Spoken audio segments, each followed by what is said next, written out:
What's happening? I'm here with Damien Jungermann. Is that how you pronounce it? Close. Jungermann. Jungermann. I'm here with Damian Jungermann, the most tatted guy I know on campus. Dude, honestly, I'd love to start talking about puppies with you and from there, it's a whole different story. Damien goes to the School of General Studies. Damien, can you take 30 seconds and just give an introduction to yourself for the audience? Yeah. First, thanks for inviting me. I appreciate it. And Pleasure's all mine. So, just like a quick overview, I was born in Florida, and grew up there on the East Coast. A place where we call the Space Coast. That's where NASA Kennedy Space Center is there. I've been there. Yeah, it's great. Yeah, right. Cape Canaveral. Yeah, close to there. So south of them, from Melbourne. Oh. Which is inland, it's over the Indian River from Melbourne Beach, and so I grew up in that culture. My grandfather was a World War II veteran. He was shot down and spent a year in the German prison camp and was as a POW and came back and then went to Penn and they moved to Florida. And then my father was from that area. And then I grew up there and went to University of Florida and was a theater major. A theater major? Yeah, I was a theater major there. And I moved here in 99. I left my senior year, last semester I left school. I moved to New York and then I was here in 99 and then the attacks happened. And then I joined the Navy in 2003 and spent 14 years in the Navy and started off as a mechanic, sort of a mechanic, not really, but, and then tried out for explosive ordnance disposal, so then we defused bombs. So I went to Afghanistan 3 times and loved that. I loved serving with people. I served with some great people, and then I was medically retired last year for PTSD and depression and TBI, traumatic brain injury, and then I started here in January in Columbia. So okay, that's a lot. I have so many questions in my head, you have no idea. So you decided to join the Navy directly after the attacks? I decided to join the military. Oh, you I thought I should. I thought I should. It felt like life seemed silly the way I was living it. And to be here in the city when it happened, it's a very visceral thing, and to watch people's reactions, and it just seemed, not that anyone's life was silly that didn't do it, but to me it felt like, though my parents were hippies and they weren't into wanting to do that, but my uncles had gone to Vietnam and my grandfather had served, and he was a huge influence on me, so it just felt like a natural thing to do. I was older though at the time. I was 27. You were 27 when that happened, but I felt like, okay, I'm physically able to do this. Are you about 45 now? 44. 44? Oh, you are exactly double my age. You're exactly double my age. Yeah, that's great. Now I can fairly say that the pleasure's all mine. You honestly, wow, okay. Yeah. So you joined the military, the Navy in 2003, and then since you served 14 years. And you went a bunch of times to Afghanistan. I went 3 times. 3 times? Wow. Not really a bunch. I knew guys that went 8 times or 10 times. But why would they fly you back then if you were deputed there? Oh, I would just go and then you would come back, and then if you had the opportunity to go back, then we wanted to go back, as many times as we could go. I thought that was my job, It's like, if you're somewhat proficient at your job and they need you, then you should keep asking to go back. That was how I felt about it. And some people didn't have the opportunity to go. Some units were not able to go as often, or some jobs weren't. I don't know. But, there were a few of us who just thought it was. And it's not altruistic. It's addictive. And I loved war. I loved going, and I liked. I didn't like losing friends, of course, that's a bad thing, but I loved serving my country, and more importantly, I just liked going and feeling like if it's my job to protect these people from getting their limbs blown off, and Afghans as well. We worked with Afghans, and they were in the missions as well. And if you can be a part to help these people come back with their limbs to their families, then that's your job. There's a bunch of interesting things. I want to know more about your experience in Afghanistan, in the sense of how you feel about war in general. What do you think about war? Your personal experience, how Afghanistan was and how serving was, and how did that translate into the depression, PTSD, and TMI that you spoke to me about? So on my first deployment, we were attached to. I had like the honor to be attached to. It was an Army Special Forces unit, a Green Beret team, I guess. I won't get into the jargon, the military jargon. No, I know Green Beret. Yeah, so that's another Green Beret, so I have an idea. Yeah, and very great people to go with. You're supposed to be the best of the best, right? They were. Yeah, they're great. Oh wow. They're great. I mean, they're individuals, right? Some people are individuals, some people are not, right? Right. They're not as good as other people. Oh wow. Okay. Obviously, right? That's just how it is, and this will tie into the individualism right later, right? Yeah. I'm so happy you're talking about that. So then, early on, my first time there, we had unfortunate things happen. Soon after I was there, we had an Afghan. First on the same mission, the Green Beret captain stepped on an IED and lost his leg, and he was able to get medevaced and lived. And on the same I want mission, you to speak a little louder, please. Oh yeah, sorry. On the same day, Green Beret, the captain, he had stepped on an IED and lost his legs, and they were able to get medevaced and lived. And on the way back, we had an Afghan drive over an IED with a motorcycle. He lost all his limbs and half of his face, and he died. So I was not there for the captain, the ODA, the Green Beret captain. Another one of the guys was there, and I was involved with going to get the Afghan that initiated that. So had to, we saw that early on, the effects of war and the realities of it, and that's just the reality, and you have to just keep going. There's no wallowing. It's difficult. It's not fun. And it saddened me to lose the Afghan. And then next, soon thereafter, I moved locations, and then I was on a mission, and I was there to clear a doorway. Just jumping ahead, and I was kneeling in a doorway to clear a doorway so that we can make entry to a compound, and I called that doorway clear. Well, it wasn't clear. I was kneeling right. There was an IED right under where I was kneeling, and the last Afghan to stepped on it and initiated it and lost all his limbs, 3 of his limbs, and then he ended up dying from those injuries before we could get him out of there. So that was just and so those were early experiences, and I don't know if there's a stronger lesson of personal responsibility and accountability than war. When you make a mistake like that, and there's no other way to look at it than that. I made a mistake. I should have found it. There's lots of variables that go into this. It's not black and white, but it's nuanced. But no, I see what you mean. You know what I mean? Yeah. I should have found it, or I could have. Right. And if that's my job, it's my only job. Right. Okay. Then there's no one else to blame but that. And there were other people there were Afghans that had checked it first, but I'm the one making the final decision. So,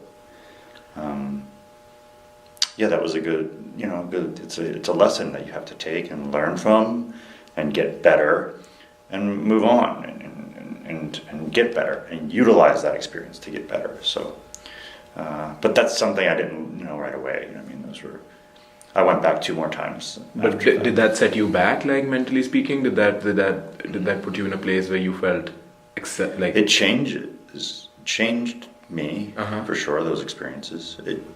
Yes, you can't help but be affected by it. But through time, and I'm not saying that I dealt with it well at the time. I moved on and was able to progress and do my job and hopefully get better every time. Hopefully, of course, I hope so. But the effects of the cumulative effects of the experiences, sure, they create PTSD and symptoms, and those I didn't handle well when I came home, and it was difficult adjusting to the civilian lifestyle, you'd say? No, I don't. I wasn't home for very long between each time. I'd say so. After the last one, I would think it. Right. It had bad effects on my relationships, and sure, but I also wasn't, in my opinion, looking back. I don't know if I handled it the best way that I could have. Right. You know, like sort of, you know what I mean? I don't know. I see what you mean. Yeah. Like I mentioned, being half your age has its pros and its cons. And one of the downsides is that I've almost, and it has a lot to do with my background in general and just the way that I've lived my life up until. When you say that a decision changes your life, and you don't probably realize it in that instance, and cumulatively it sort of makes sense in retrospect when you look back and you're like, oh yeah, that was a very hinging fundamental point. I have never had anything that had costed anybody else beyond me a certain something, or at least the way I see it. But I do understand that. And what's very, very fascinating to me, or probably fascinating is not the right word, what's very impressive to me is the fact that you are willing to take all this personal responsibility, 10 years hence, right? Which is sort of like a good segue that I want to get into when I talk to you about politics and stuff. Because you were, I've been told by a lot of people that you're probably one of the most articulate. Like getting into an argument with you is like getting stabbed so peacefully that it's not even funny, you know. I want to get into that because I feel like, how many years do you have left on campus? A year and a half. I hope I get like 3 or 4 more interviews with you by that time, because I know there's going to be actually 4 books in front of me. It's going to be a while before I capture the extent of you. Okay. How hard was it? Like, because I've seen you never talk about your military background up until, even if I feel like, is there a story? Never. I don't bring it up often. I don't. Your tattoos do. The tattoos are. Yeah, the tattoos are rough, and it's hard to. You can't not rough. I don't mind. I mean, there are sometimes there. What? Tell us a story about it. Tell us. I'm just overly tattooed. Yeah. So like, why did that happen? How did that happen? Is there a piece of art? I always liked tattoos. I liked, I grew up riding motorcycles with my father, and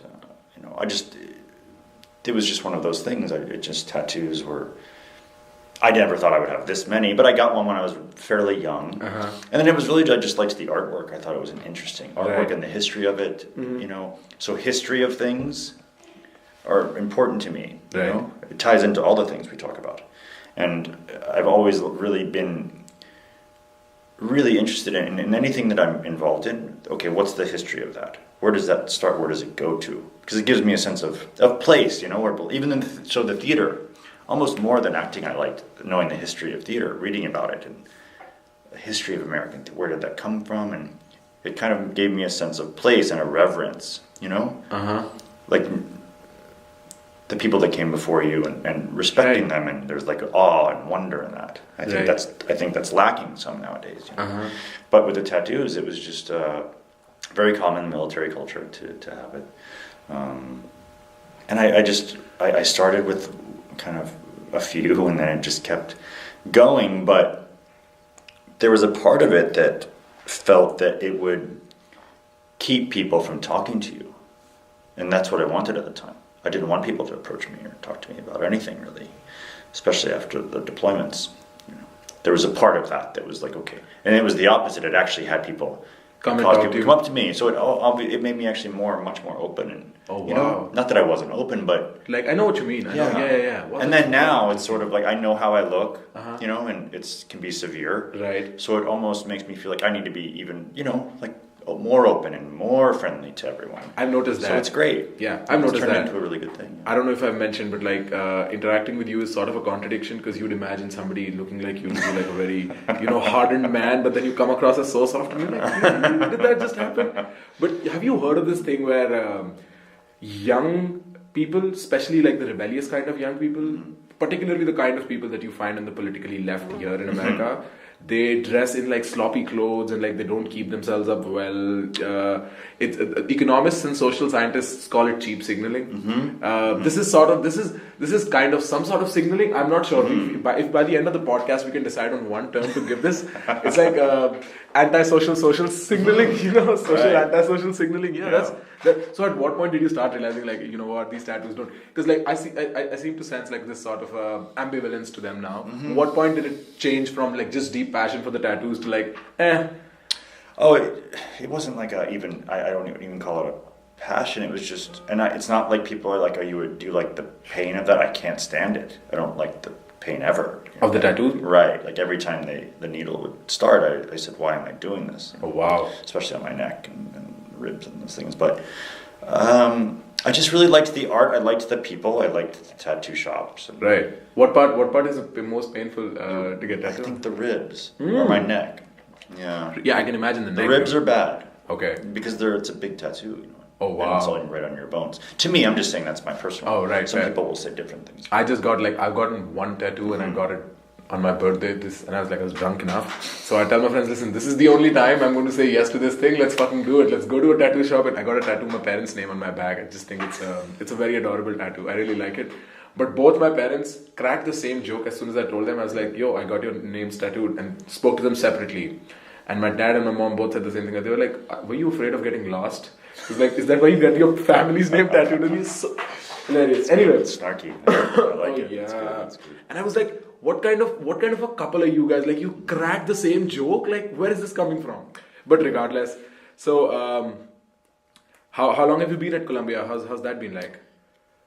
I got here last January. It's difficult. I mean, the school's difficult. And I do have some issues with reading because of the TBI. Uh-huh. I don't know what reasons, because TBI and PTSD, right? So there's like a Venn diagram, and there's symptoms. They don't know which are which and what. I see what you mean. You know what I mean? Yeah. And I don't want to spend too much time on that, because I think that plays into the victimhood culture a little bit. Right. Quite a bit, actually. So it does take me sometimes longer to read. So when people ask me like what I do in my free time, I said, well, I have to study. I don't have free time, because sometimes I have to read things like 2 or 3 times for them to kind of, Makes sense. or it's just slow, and Right. doesn't mean that I can't assimilate it. Uh-huh. But sometimes it depends, Right. on the day. Right. You never know. So, Fair.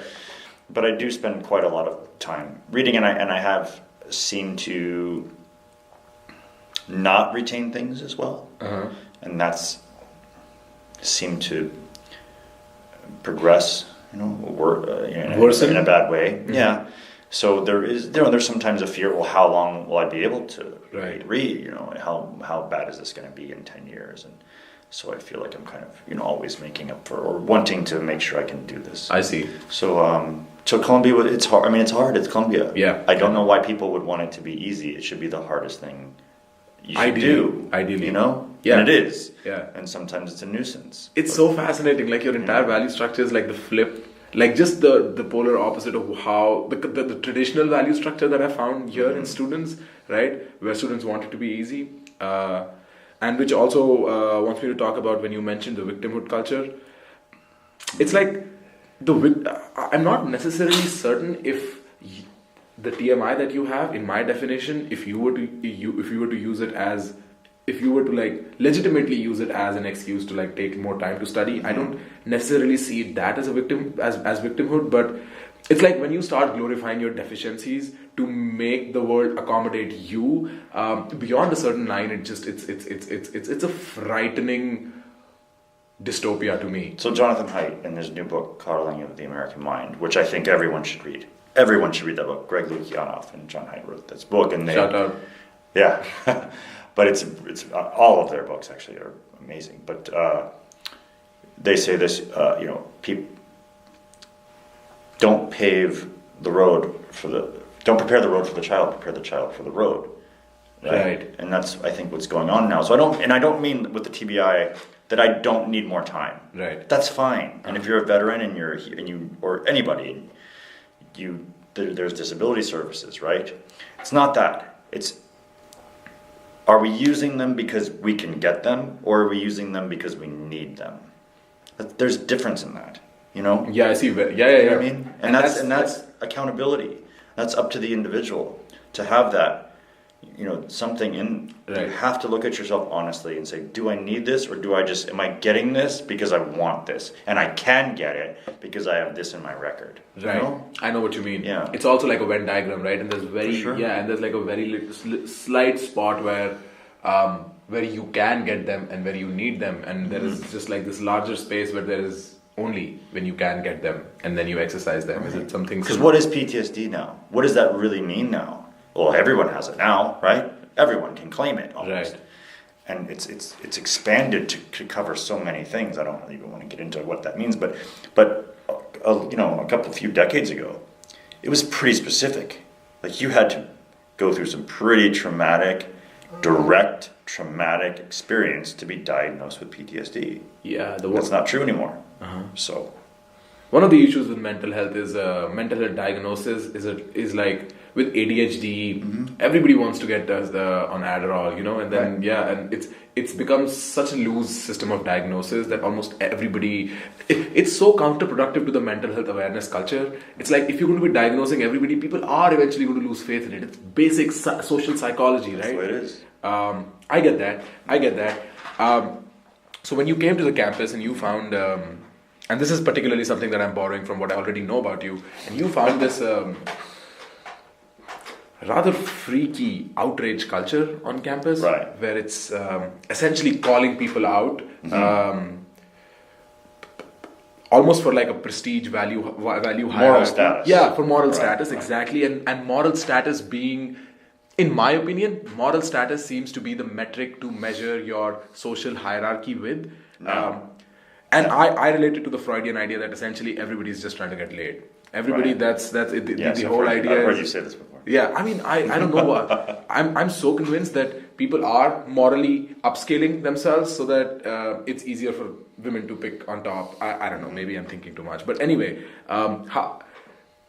what are your views on that? And I want you to like expansively get into that. And how do you tackle it personally? Like, how do you go about doing it?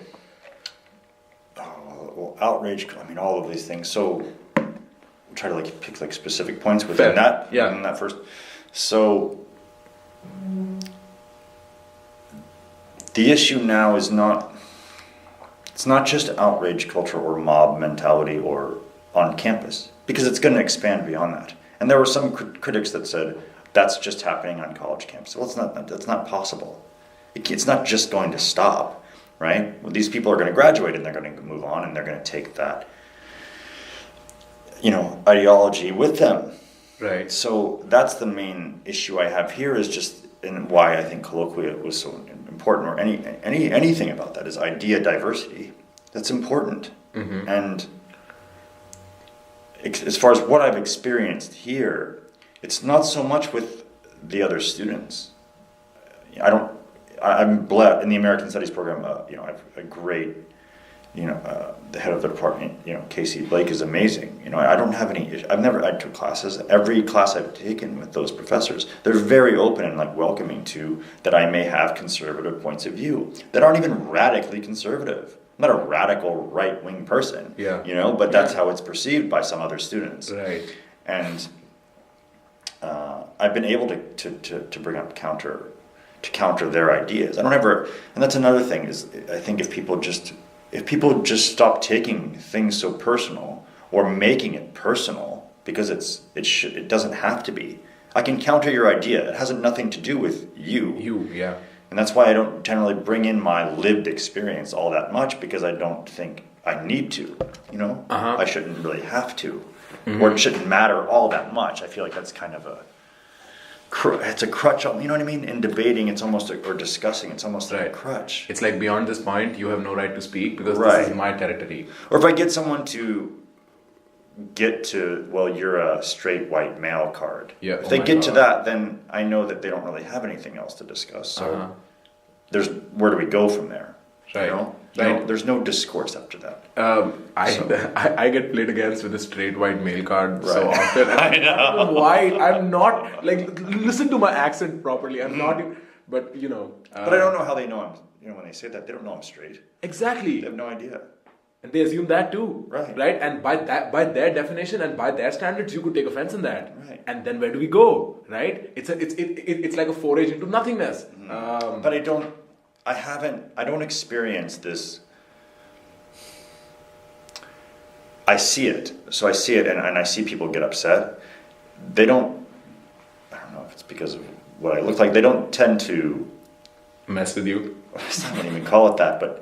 Yeah, I don't get, because if you focus on being specific with your words, right, and having a decent foundation to your argument, and you're not using some flippant, emotional outburst as the basis of what you're saying, then, generally I have a pretty healthy discourse with people, Right. because of how I talk to people too. It's Right. I try not to, I don't, I practice some stoicism in your discussions. But would you say that in some part you formulate the way you go about your life and your experiences in the anti as the polar opposite of what this culture makes people behave in? You know what I mean? Right.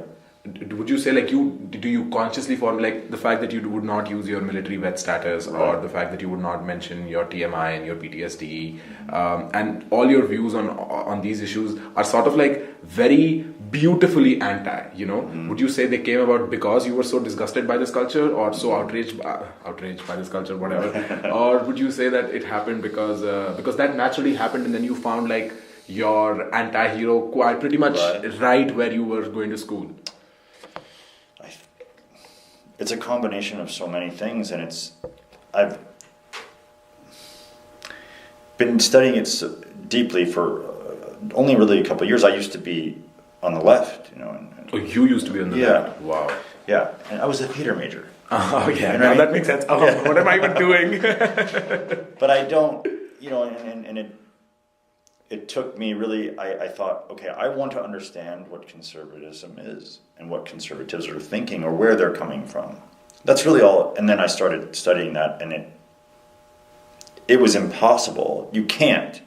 If you're a rational person who's interested in truth, you can't study these things, really, and not at least get to the center. I mean, it's hard to read Thomas Sowell or John Haidt, and he's these people and read these statistics, read these studies. I mean, Milton Friedman, all study economics at all, and not move to the center if you're open to them. If you're not just looking for confirmation bias, which is an easy thing to do. It's simple. I'm guilty of it all the time. Right. I do it often if I'm looking for you'll find yourself scrolling until you find a study that makes sense that to suits your argument. Yeah, you want to do that on some. I got that. It was the other day. I was in a discussion with someone, and we were talking about affirmative action, and I said, "Well, I don't like it because it's based just on race and not socioeconomic at all, or not economics at all." And someone asked me what my definition of racism was. I was like, "Well, there's just the definition of racism. Which one? Find one." I said, "Well, find one. Pick one. Any one.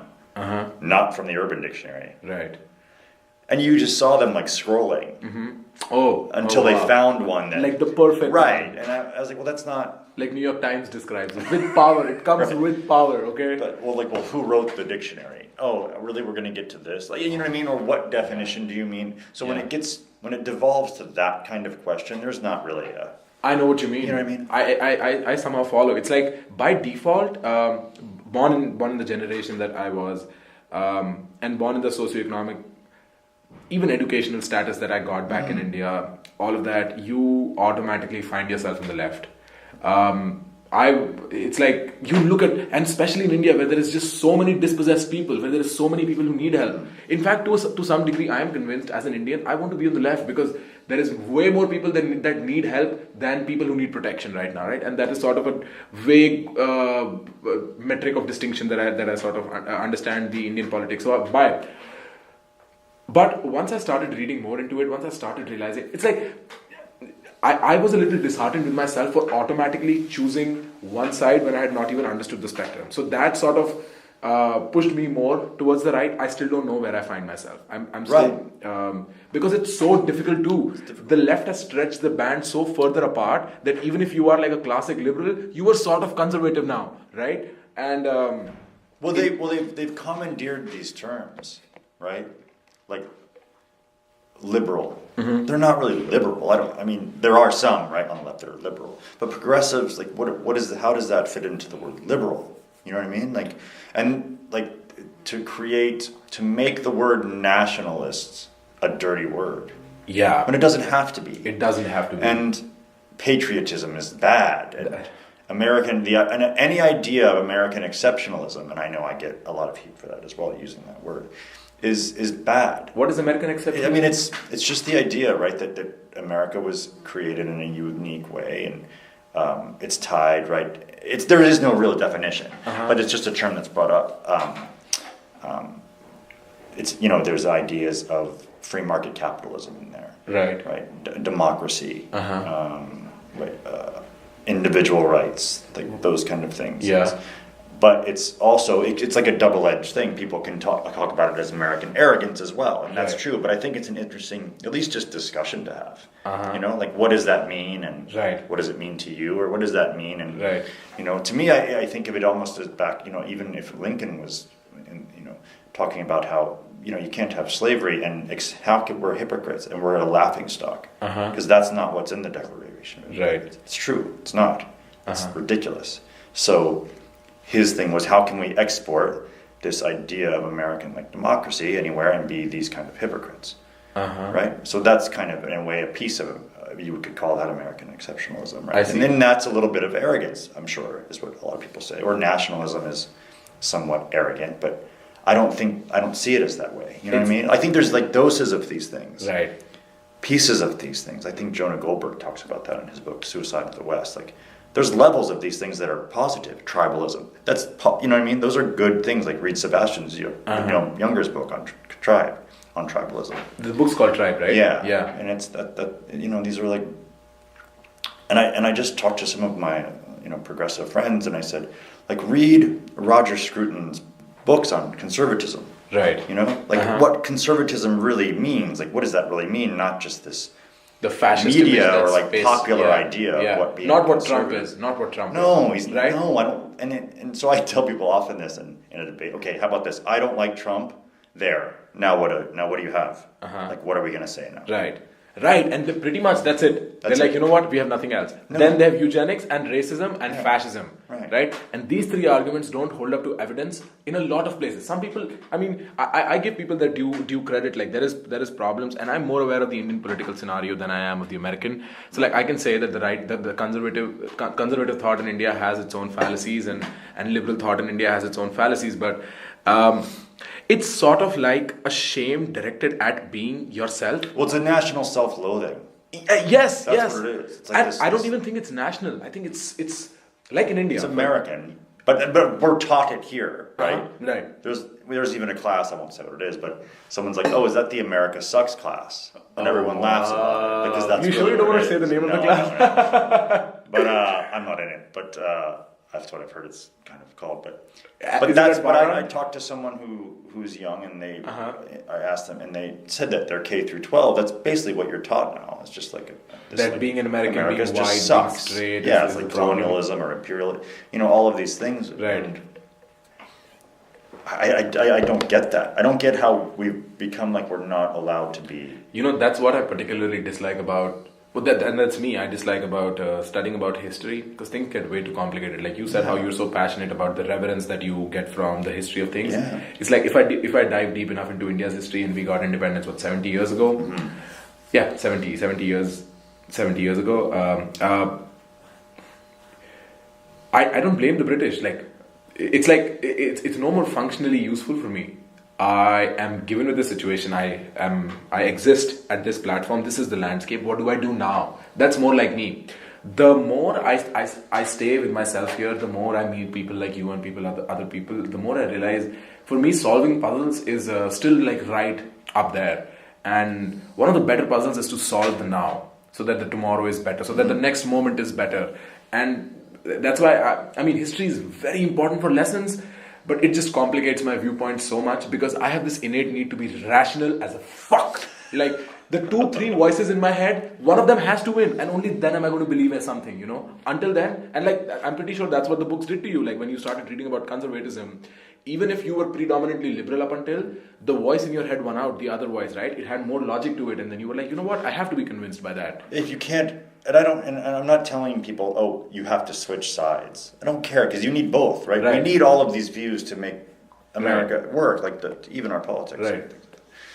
But if you, I I know, I use Thomas Sowell because I know so many of us have read him, and it was a life-changing experience. That's one life-changing book for you? 100%. One life-changing book for you? Thomas Sowell? Well, all of them I've read. I've read All quite of a them? few of his. Oh, I haven't read all of his. Uh-huh. He's written a lot, but I've read, I think, 6 Oh, wow, of okay. his books, and they're, I mean,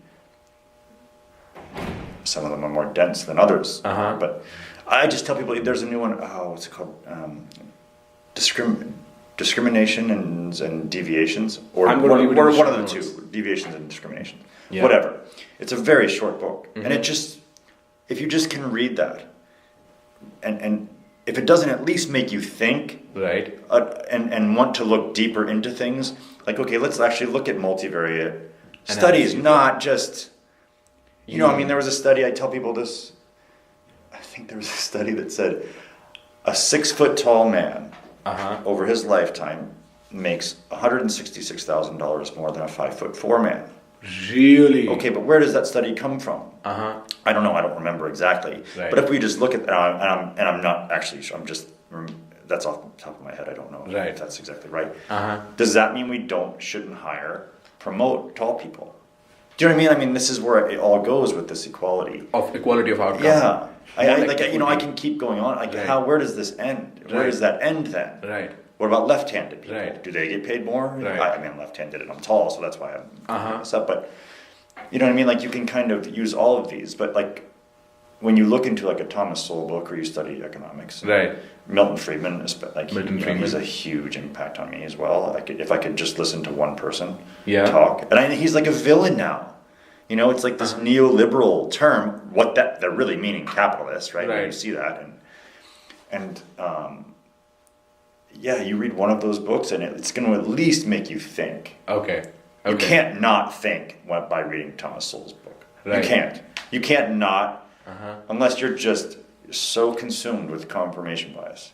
Right. That you just will not. That you just will want not. to believe the other side. No, and there was we were studying mass incarceration, and I found the statistic that from 2000 to 2015, the number of blacks going to prison went down every year. Uh-huh. And I bring that up to people, and they don't believe me. Like, they won't believe it. They won't believe Or the fact. they won't believe that that's true. Okay. And they'll check. And it's true. And I'm not saying that it's perfect. I don't believe in mass incarceration. I mean, it's silly to Right. believe in that. Like, that's a weird thing to believe in. Right. But it doesn't mean you know what I mean? It doesn't mean that we're being told everything through the major media outlets, you know? Because you don't hear about that, right? Like, people are surprised by that. Mm-hmm. And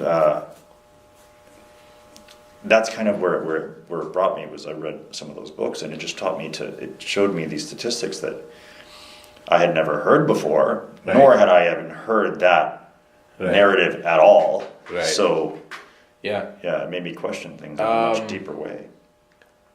It's like when I started reading Steven Pinker's Enlightenment now, and when I came across where he talks about how like we've progressed over the last 25 years, and it was a little obvious to me, right? I probably also growing up in a country that had just achieved liberal economic status, and you know the curve was going up, and it's all you are always talking about India as one of the fastest growing economies. Probably I saw it because of that. But when I talk to people about it, when I talk to people about the idea of enlightenment and everything, and they look at me like I'm some crazy conservative person for believing that the world is going in the right direction. Right. I don't know why. This is another funny thing. When I get into any debate and I point out any kind of positive anything, they get mad. Right. That's kind of strange. This self-loathing, it's self-loathing. It's like, why do you want the world to be worse than it actually is right now? Yeah. Because, I mean, I don't know. So and obviously I'm not an expert on any of these things. I'm just like studying them. Right. And I think that it's fascinating, I think. Right. And I think it's as important to look at things from the left as well. Like things like UBI, right? Like universal basic income. Right. I think that's an interesting thing to look at. Right. You know, like I read Andrew Yang's book on that. It's really interesting. And I also read Charles Murray, right? He has a book on that. On universal basic income? Yeah. Okay. So he has a whole, it's called, oh gosh, what's it called? I'm Charles Murray's book his books are very important as well, but and he's considered this rampant racist because of the bell curve, which is just insane. I was like, is he going to touch the kryptonite? Is he going to talk about the bell curve? Yeah, I mean, that's where people explode, man. Well, I've read the controversial parts. I've read quite a bit of the bell curve, and but there is surprising amount of data there. There's a lot of data. Yeah.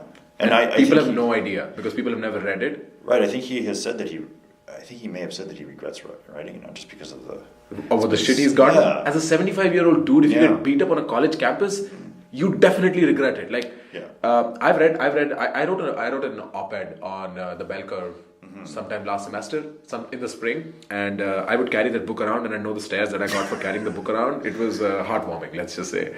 But also, I have lots of titles I could give you that you'd love to carry around that have got me.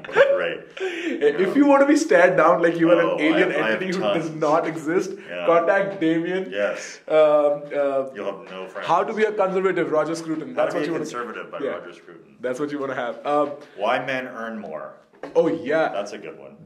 Oh my God, Coming Apart, the state. What is it like? Whatever Charles Murray, his book Coming Apart. That's a good one. I read this. It's so interesting. The more you know, and the more you can break down almost like social media activism, and then you realize how stupid people are being.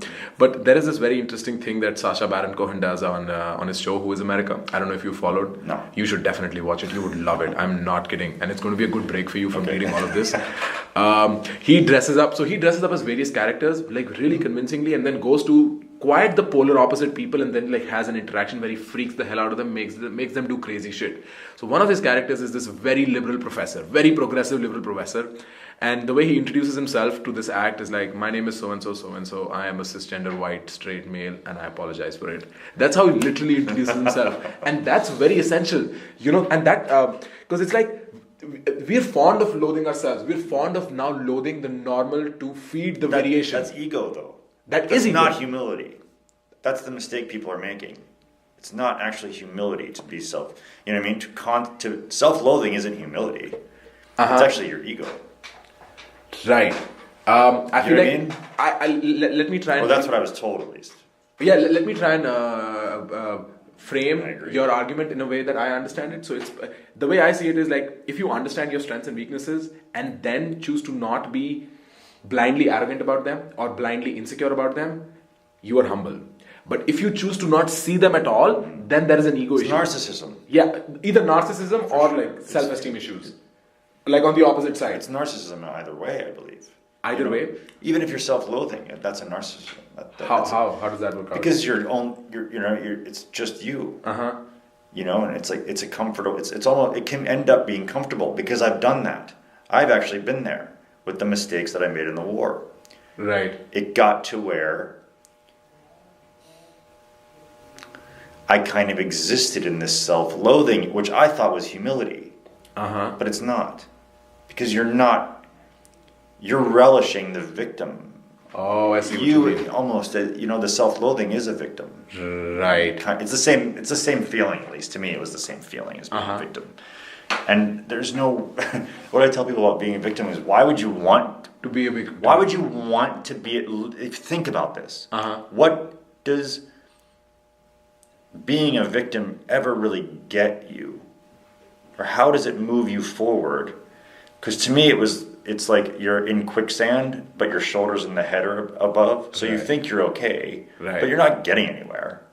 Let me do one better on that. It's like, the only way being a victim would benefit you is if everybody believed that being a victim would benefit you. The moral status. Right. Of course. That's what I mean. Yeah. There's nothing. You have to get something out of it.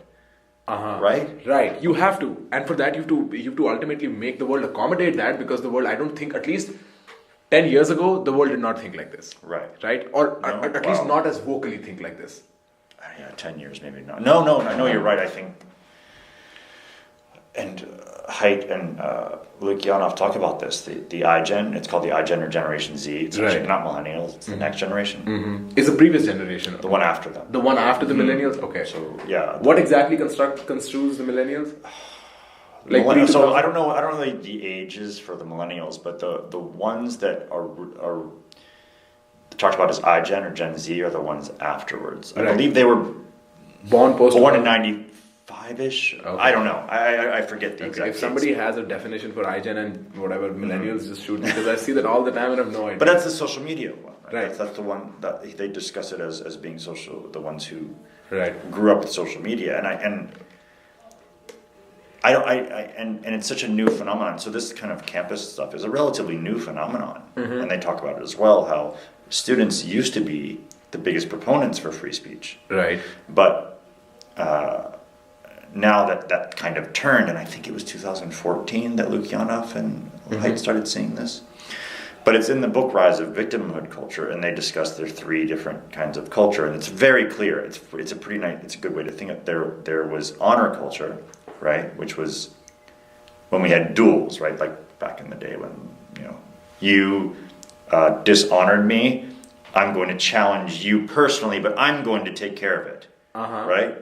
And then maybe we had a duel or whatever we fought. Oh yeah, the dual culture. Yes. Then we That's what I had mean. dignity culture, which came later, which is basically sticks and stones will break my bones, but names will never hurt me. That's dignity culture, right? We didn't take, it was like a dignified discourse and debate and things like that. Right.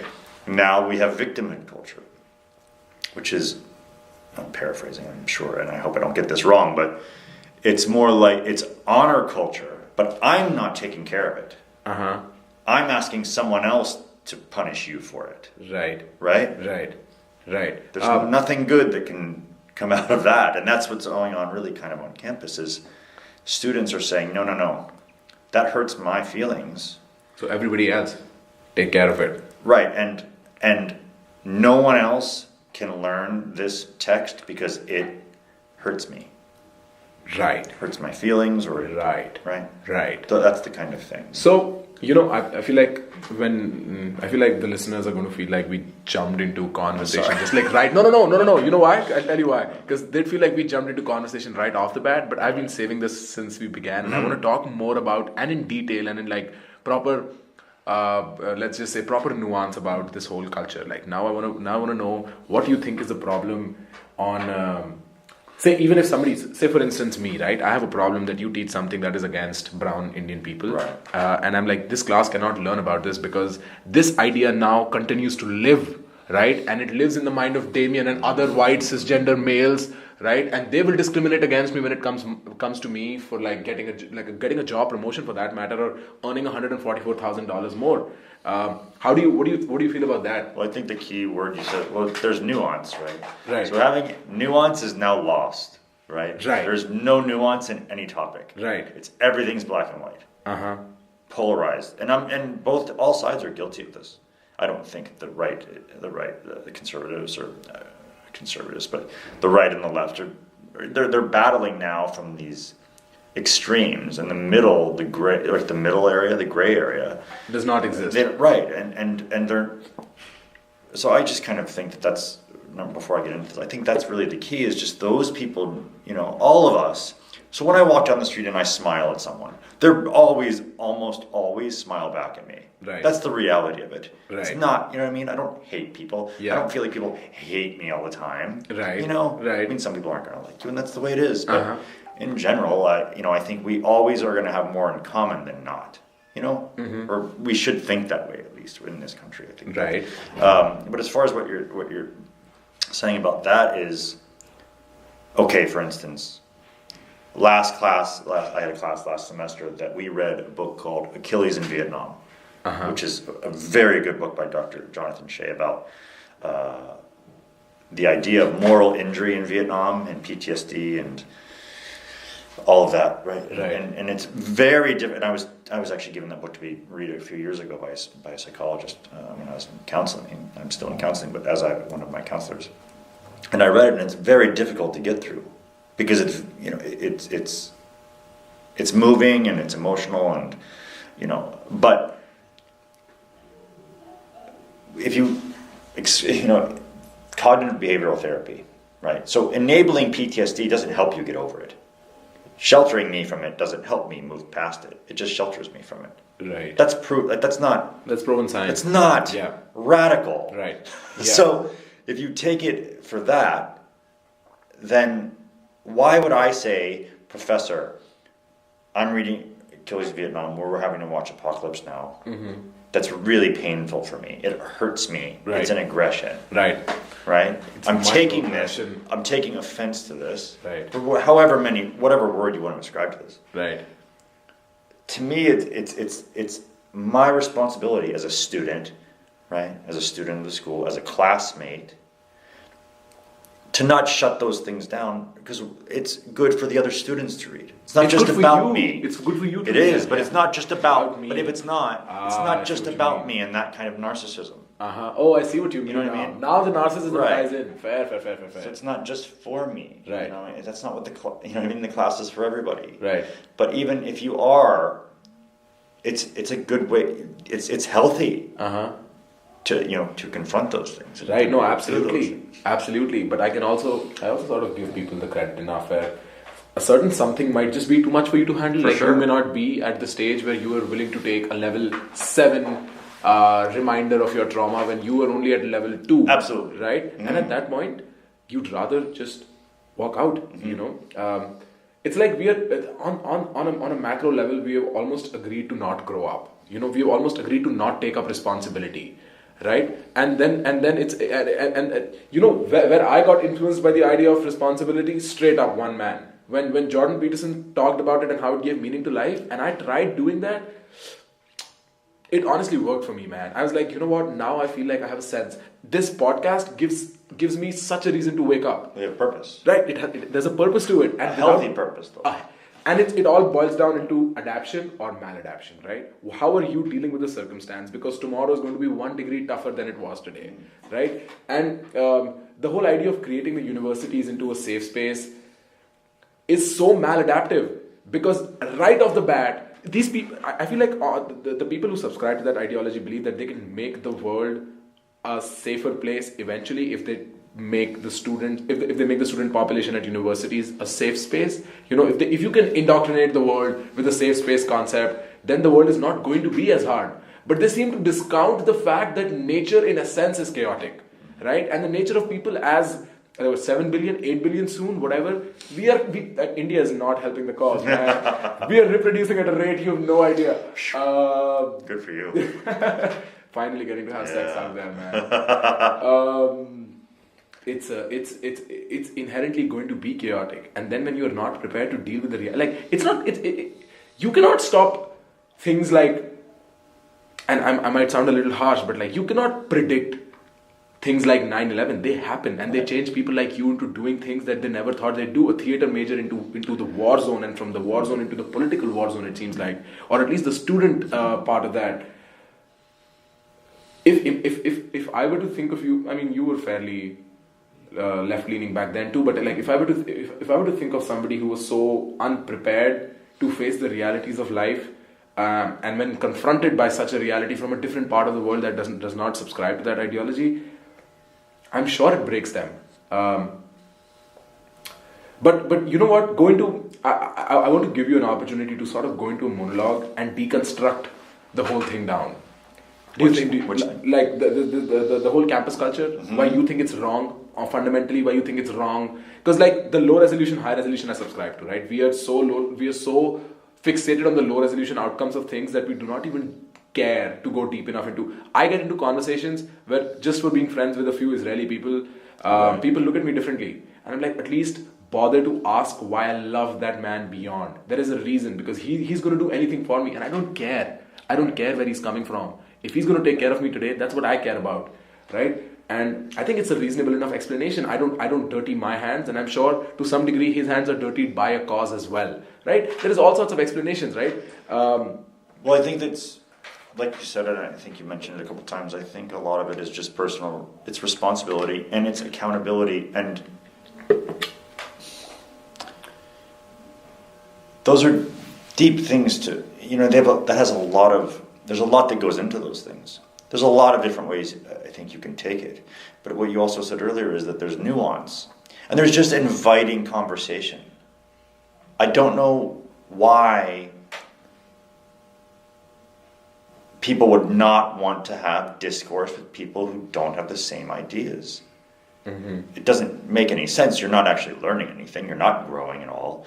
Not horizontally, at least. No, but if you've been ensconced in this ideology from the time you started going to school, it's all you know, right? So you're bringing that in with you onto the college campus. So, and only getting reconfirmed here. And that's what it is. And I think that is, the how skewed professors are left to right leaning and those kind of statistics, and there's ways to dive deeper into those statistics on how far left or how far right that really means. That is it's far skewed, and like you said before, there's to read texts or have a sense of place or belonging or sense of reverence, right? Like I was talking about earlier, or awe or wonder for the things that have come before you, gives you that like sense of place, right, or a sense of belonging into the bigger picture. I feel like, like being American, right, or being that's a big thing. It should be a uniting thing. It doesn't have to be the extreme. Like if you say you're patriotic, that doesn't mean that you're a radical. That I will kill everybody who's Mexican, warmonger. Yeah. You know what I mean? All these things that get attached to these words. It's not that. And I was talking about nationalism to somebody, and they said, "Well, what about people who are white nationalists?" I was like, "You can't be a white nationalist in America. That doesn't make sense. We're not. You know what I mean? No, we're actually not a white nation. Oh yeah, we do have lots of different cultures.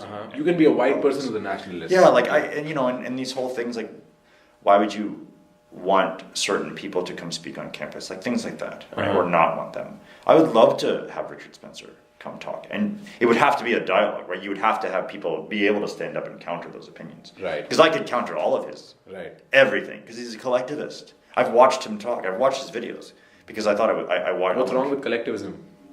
What's wrong with collectivism? How does it not sustain itself? Because it's solely you're applying qualities to an entire group of people based on a single attribute, right? Like white or male or female or black or or trans or gay or you know what I mean? It completely takes away individualism. Right. It applies an entire thing. So if he believes that white men or white whatever, you know what I mean, that's what this country should be, that's ridiculous. It's just a ridiculous thing to do that you can easily counter with any kind of rational argument. And I even watched him he said something like statistics are for idiots or something. Oh yeah, no, I heard that and I was like, and people buy into that? Yeah, it's just right. No, I mean, I've never heard Richard Spencer otherwise, but this particular line, if somebody's saying, and if there is not a valid enough context to this thing, I am going to be like, this man... No, there was no valid context to it. He just said it. I watched him say it. It's on the video. God bless facts then. Right. It's like, yeah, like facts. And that's just what I tell people, I don't judge people. Right. Off, you know what I mean? I don't look at anyone and say, oh, this person's, a certain race or something, and I'm going to think a certain way of them. That's ridiculous. I just take them as an individual, and that's what I want to be taken for as well. I don't want, I get it. Like I hope people don't say, oh, he's a veteran, and they automatically assume I'm an expert on foreign policy because I went to Afghanistan. Right. That's kind of silly. Right. So let me try and get this straight. When I came into this interview, I thought you had like a very academic disagreement with the whole thing, but it seems like you have a more fundamental, more foundational disagreement with the radical left culture, which has a lot to do with personal responsibility, maturity, almost your sense of sanity. Where why would you not want to engage with somebody who contradicts you? That's how you learn. Well, if you base things on the oppressor-oppressed ideology, then you're gonna be a victim. Right. You're going to have a common. You're going to want to be a victim. You're going to be, and you're going to be. Right. And if that's common enemy identity politics. Right. That's what that is. Right. So, and also, I feel like on some level, people don't understand that there's so many trade-offs. Like, no matter where you are, there is somebody who, in some form or fashion, is taking the, let's just say, taking the sandwich from you, taking the candy from you, right? It's like even as Hillary Clinton, Donald Trump upscaled you, and even as Donald Trump, everybody shits on you. So like there is a to and fro, there is a trade-off to almost everything, and by the intersectional definition of universal inclusion, you can be an oppressor in one equation or the other, and then you can glorify the hell out of that, and then you can choose to never grow. And when the opportunity presents itself, when your children ask you questions, adopted or biological, like I've seen this phenomena where people want to like adopt more than they want to reproduce. I'm not entirely convinced, but whatever. No matter, and when they come ask you about a certain something, and you have to act as the one person, as the image of the one person you admire, and you miss that sense of responsibility within you, I don't know how you're going to justify it to yourself at that point. I'm sorry, I didn't mean to interrupt you earlier. You were saying. Oh no, my means of preparation for a future is always that when the opportunity presents itself, I cannot be underprepared, right? I cannot look my younger sister in the eye and be like, I don't know. I want to know, and I want to be so prepared that she does not even have to like bother. She just lays it on to me, and I'm like, you know what, let's sweep the shit out of this place. And that automatically puts me in a space where I have like close to center ideas than like radical ideas, where I'm either attacking everything. It's like on both radical fronts, left or right, you're attacking everybody else except you. It's an in-group, out-group fallacy too. But let me get this straight. You have a 1.5 year here, which I'm sure I'm going to enjoy so much with you, and I'm going to hang out way more than I have up until. But like, how do you plan on translating what you're learning right now into the? Do you want to get into politics? Do you want to get into student politics here? Do you want to actively take charge of colloquia? Because honestly, it's more. I know if nothing goes down, Perry and Damien are going to stand up, and it's going to be next level crazy, right? I don't trust myself as much as I trust you guys to do that shit. So what do you think about that? Like, how do you translate? I don't know. So I didn't really I got kind of pulled into this, really, because I just saw no one speaking up in class, not even giving a counter view to anything.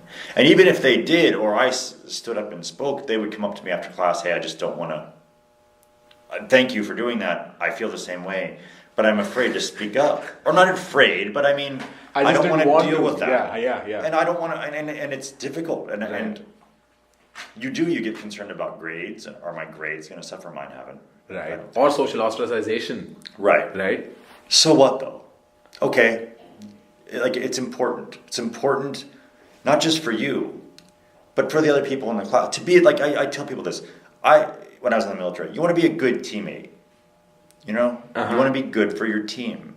So like, I'm a good classmate by speaking up, because it's going to make their arguments better, because they're going to have to come up with something, come up with things and counter my views, or not, or not counter them. It's not always that. But I'm speaking from like, now I'm getting back in like debate mode, which I try not to, because keep that alive, man. That's the fire. But I started really looking at possibly going to law school. I don't know if I could go into politics. I don't know if people would want to vote for somebody with neck tattoos. With neck tattoos, yeah. But that's honest, dude. That's honest. I surrender. Right, for sure. Yeah, and I know that's a reality. So, I liked teaching. I used to teach. When I was in the military, I was teaching kind of to disarm IEDs, and then approach like kind of in combat stuff, and how to mentally, or kind of from a mental perspective, how to counter that. Which I tell people too, is like, it's important to take the macro view of things.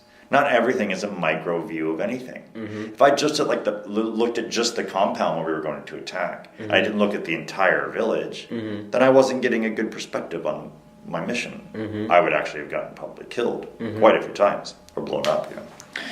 So it's not always getting this myopic view of the world. Just stop every once in a while, breathe, and back out, and just kind of look at everything from not just New York City, or not just Columbia, and because we're so warped because we're in New York, and it's obviously very left leaning in a lot of ways. It's a different planet, man. It totally completely is, and that's fine. Like, why would I not want to be at a school where I'm going to be countered from Like, All I'm sides. 15-1 here Right. in class. Okay. Okay, great. Yeah.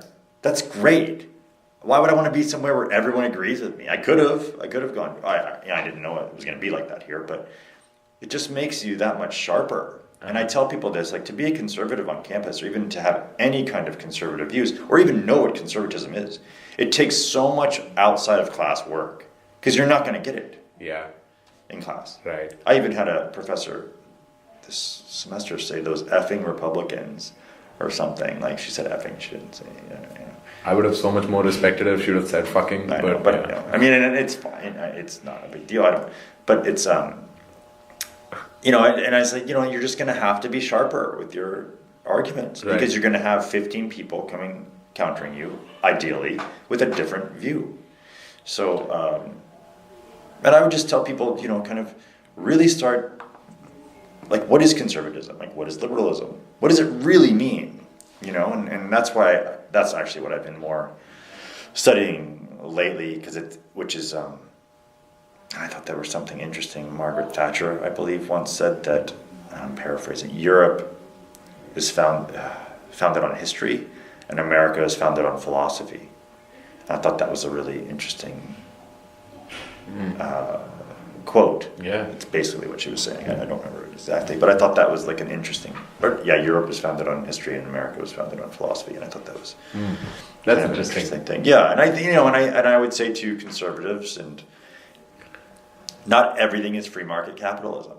You know, like, that's not everything. We can't do everything with statistics. And if you know, and that's what because I was doing that quite often, and it's very good for debate, right? Like, because I have a lot of statistics you can memorize, and you know, it's really useful to counter progressives, because a lot of times they don't. They don't have any. Yeah.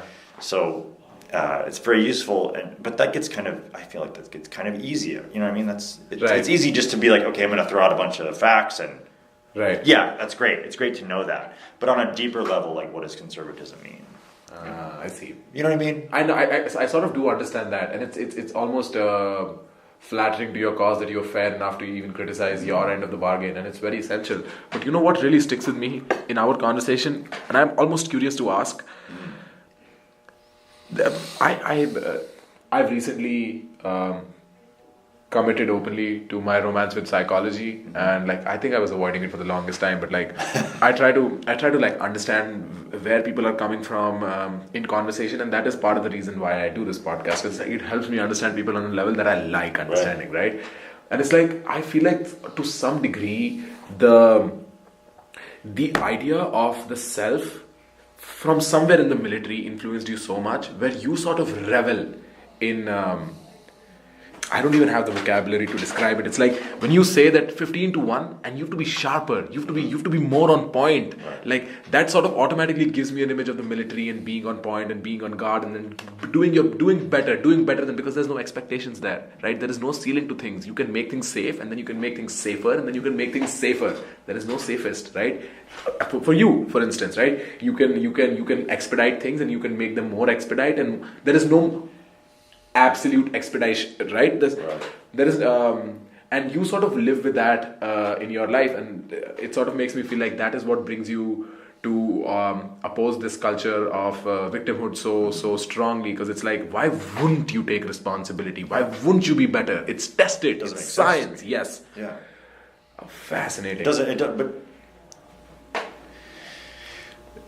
But it's more just, I think,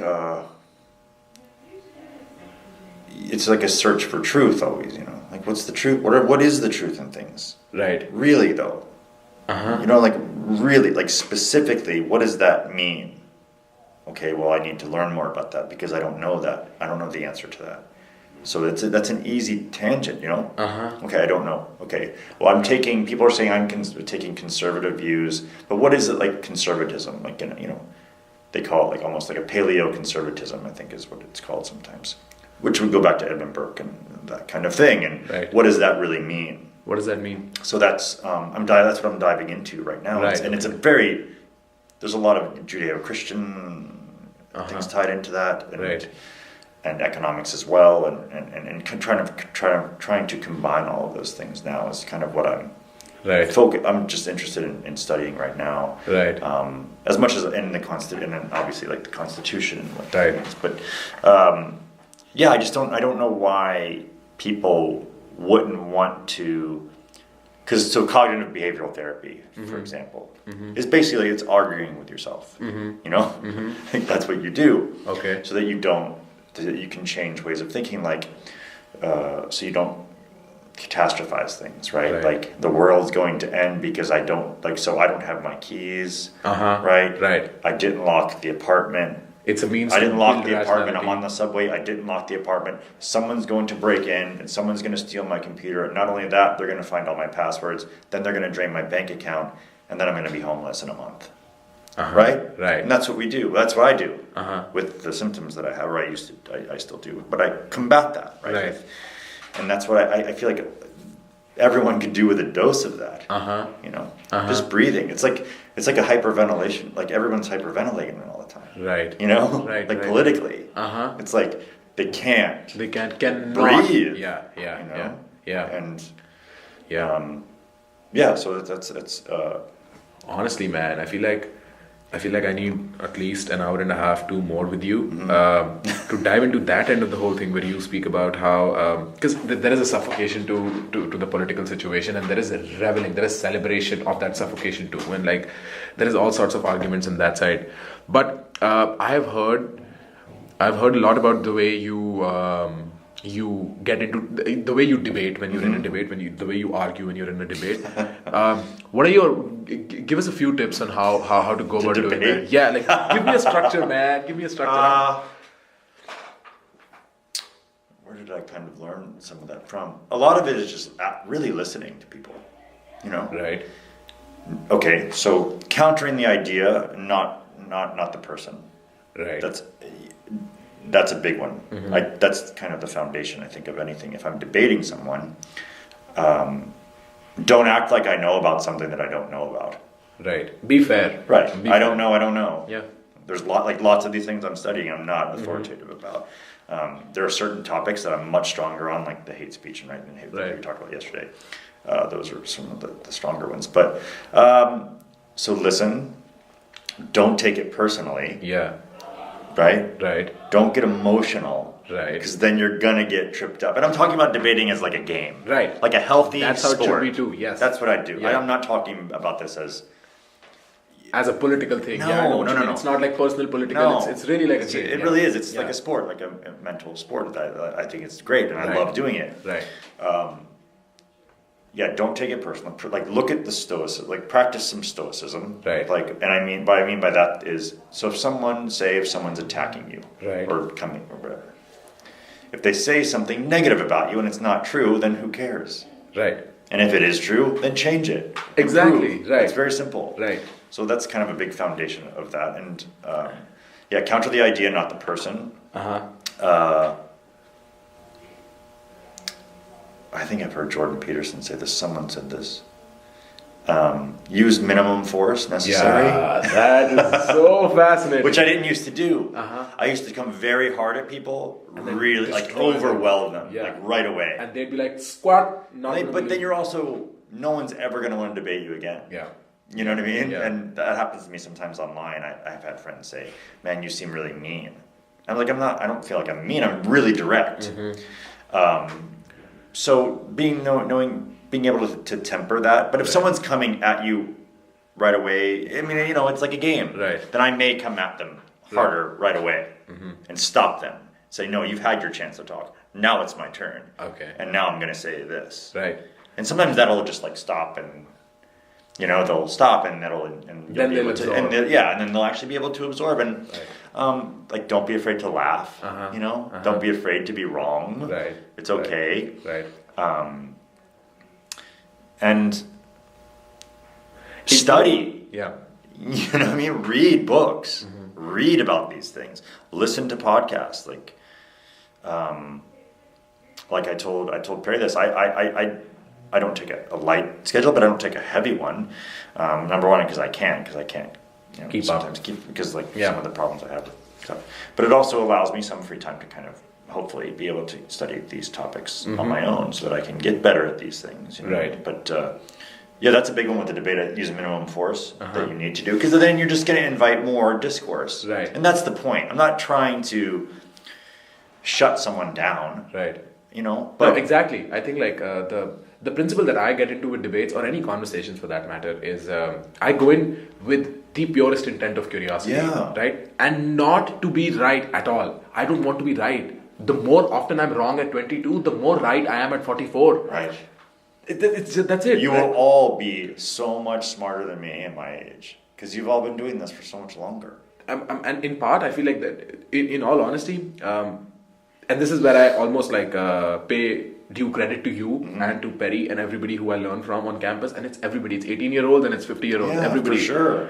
It's like you guys keep me on my toes. Back in India, I saturated my surroundings. Everybody was a certain somebody, and I understood that. Here I have to be fighting. Here I have to be consistently rising up to the top, because I find purpose, I find joy, and I find responsibility, and that's just me there. Yeah. But I mean, I'm also in awe of these younger people, like a 19, 20-year-old that are at Columbia. yeah, It's nuts. Like, some of the things you know what I mean? yeah, I know they're incredibly smart. It is. Incredibly and smart. you know what I mean? So I'm in all of them, you know, as well. Yeah. Everybody really that's here. And just to be here is such an honor. Like, and what a it gift. builds so much humility in you as a person. Yeah. You like, I used to think, oh my god, me? I'm fucking smart. What are you Right. talking about? And then I come here and 18-year-olds batter the fuck out of me, and I'm like, It's like, I know I'm smarter in certain things. Yeah. Like I'm a decent speaker, and that's part of debating, I think, as well. Is right. one of the women in the colloquy yesterday, we were talking quickly afterwards, and something like, she doesn't really see the point in debate, just for debating's sake. Right. That you're not going to change anyone's mind, and they're not going to change Because yours. that's not the purpose. That's Exactly. not the purpose. And it's yes. not that. And I tried. I was like, well, that's not really Yeah. purpose, and it's also not true. Right. I've had someone bring something up in a just like a debate, and I've gone, oh, really? That's interesting. I'm Yeah. going to go look for that. Into it, yeah. Yeah, and maybe they weren't exactly right, but they might be a little right, and then that That might you know what I change mean? things. It yes. only It's small nudges. It's small it's nudges. like I tell conservatives too, like read books by progressives. Right. You know, read about mass incarceration. Like read Michelle Alexander's The New Jim Crow. Right. Read Angela Davis's stuff. Listen to Right. her. You know what I mean? Like about prison. Like listen to those people. Read about Marxism. Like understand it if you're going to counter it. Right. Really read it. Right. You know. I know what you mean. Back in 2015, when I had no vocabulary for all of Yeah. this, I was still. I'd actively do this. I'd follow, like, say, if I was politically, I'd follow a set of pages that would belong to one part of the ideology, and then 2 months into it, I would unfollow all of them and then follow just the opposite. Right. How else will you learn? And how else, when it comes time for you to vote, would you know? Right. How else, when it comes time for you to act, would you know? Like read the book written about the rise of the Black Lives Matter movement. Mm-hmm. It's only because you're just gonna say, oh, it's a social, like they're Marxists. Right. I mean, they say it basically in there. I mean, read that book, you know. It says it? Something like that. I mean, they're not for capitalism, because that's neoliberalism. You know what I mean? I see what you that's mean. basically Yeah. what that Yeah, means, yeah. and they're against that. So Socialism, democratic socialism. they're against Marxism. Yeah. Yeah, and really, okay. I want to really hit this home with people about the democratic socialist thing. I would love to debate Ocasio-Cortez. I would love to like sit and talk to her and just ask questions. So look at FDR's policies, right? Really look at them. See, not everything he did was bad or good, right? Not everything. But look at it from another perspective. Did his policies extend the Depression? Some people would say yes, right? Milton Friedman would say yes. And the Right. Chicago School, those people would say yes. And I would definitely say, like, you know, look at, okay, democratic socialism. Look at their website and read it.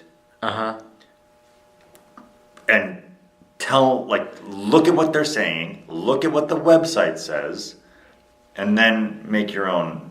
Don't Right. just say. Just because it sounds fancy. Just 'cause Right. it's What two does it really instead of mean? one. Yeah. And what is their end goal? Because they say it on the website. So Right.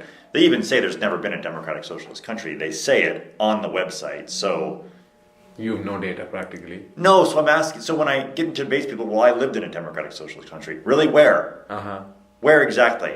And they wouldn't tell me, this one person. They wouldn't say it. Oh wow. They kept not saying it. I was like, well, what country? They'll tell me. Okay. Don't say Canada, because it's not right. They have social programs, and I think there's this mistake that social programs make Socialist is the same. as socialist Okay, economy. so like if America spent 62% of our spending last year on social programs, we did. Yeah. I'm not making that up. I don't make these numbers up. Uh-huh. You know, we spent 16% on defense. So how much more are we supposed to spend on social programs? Right. I don't even mean that's not even including safety net programs. I don't believe. Right. So I mean, you can check all those, but I just wish people would tell me why they support it. That's all, and give me like a really good argument. I can get you a very vocal advocate of democratic socialist on my podcast, and we could debate it out. Absolutely, I would I'd love to. it. I'd love to moderate. Yeah, I would love it. Okay, I'm going to contact that person Anytime. soon. Yes. Yeah. Let's do that. Yeah. I think we're about closing time. Yeah. Do you have any closing remarks that you'd want to make? Yeah, I would just hope for everyone. It's not about like hating people or not liking the other side or not anything. Just talk to people. You know, there's nuance to everything, and if people can just, open up and talk to people, about things, then it's not as bad as people think. I think, everything is workable. If you have discourse, but if you don't, then it's not. And it's not. Then it's a standstill. It's a full stop. Oh, I would just tell people and just read. Read, if you can, if you have time. I know people don't have the time. I know they're not just a student. I know people out there in the world are working, and I get it. I wasn't. People like those, you have podcasts, you have audiobooks, you have the subway, you have everything, all resources if you want to make it Yeah, work. absolutely. But books are, it's such a gift, reading is such a beautiful thing. And I do worry that someday I may not be able to, process it anymore. And that would be a horrible thing. But while you have the opportunity, it's such an amazing gift. The extension of wisdom beyond the individual is how books manifest, right? And then they just stack up. Yeah. And then there is centuries worth of wisdom. And we deny that. We almost reject that at the cost of small-time hedonistic pleasures, right?